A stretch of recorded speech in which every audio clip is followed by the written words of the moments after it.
Okay, here's an accent study based on flams. This will often be the first accent study that I'll do with students who who have not tried this Moeller accent technique before. So the Moeller idea is that we're going to get a lot of volume, a lot of velocity without a lot of work. And we're just going to use the physics of how our hand moves and how sticks move to generate this power. So let's start with flams for a second. I'm doing flams. And now if I just isolate one hand, so see how you can see what's happening. There's a downstroke and tap up, tap up, tap up, tap up, tap up, down. Okay? There's these two strokes together. Let's isolate each one.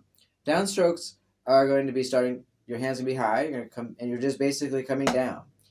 What's difficult about the downstroke is that you want to make sure you're leading with your forearm. When it first starts coming down, your forearm's going to lead, and your wrist is going to trail behind. Just give you're throwing a baseball, something like that, or like with a fishing rod if you're casting a line. So the forearm's going to be leading down, the hand comes behind, and then the stick is going to come at the end. And that's how we're going to get a lot of speed and a lot of volume right at the end. But it's very controlled. The other part is the upstroke, and this is maybe the more critical one. This is the preparation.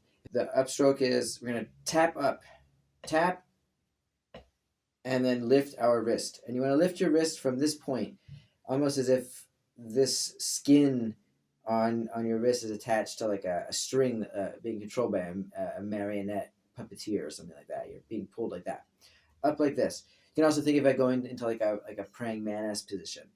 Right? You're kind of coiled and ready to strike. So it's kind of a coiled and ready to go position. Okay? So the tap up, I'm going to tap up into that position. The tap up is going to take us to the starting point of our downstroke. Okay? Tap up. All right, and then when I start to go down, again, now I'm ready for a downstroke, lead with the forearm down.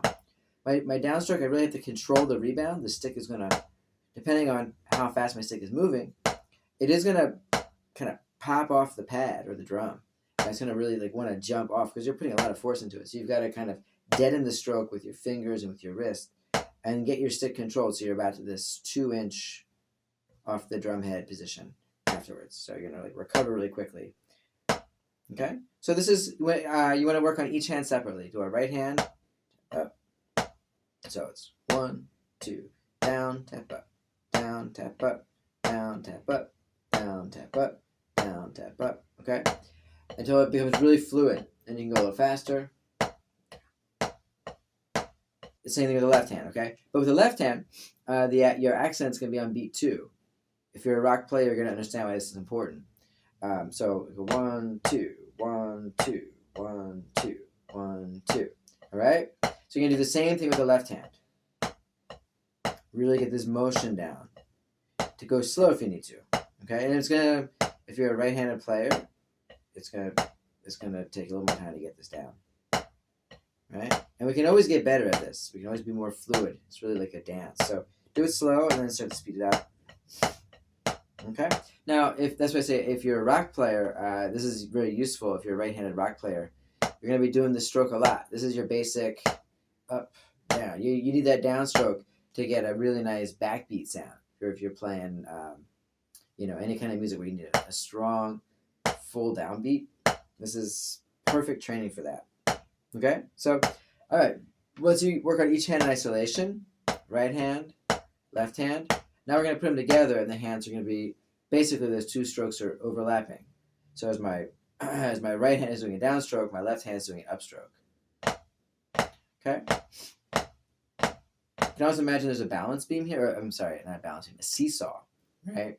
And you're going to be like hitting it back and forth. So seesaw, imagine a little seesaw down here, and you're seesawing back and forth. Okay? So that's just basic how to get your flams started and how to get really good accent strokes. Okay? All right, have fun with that.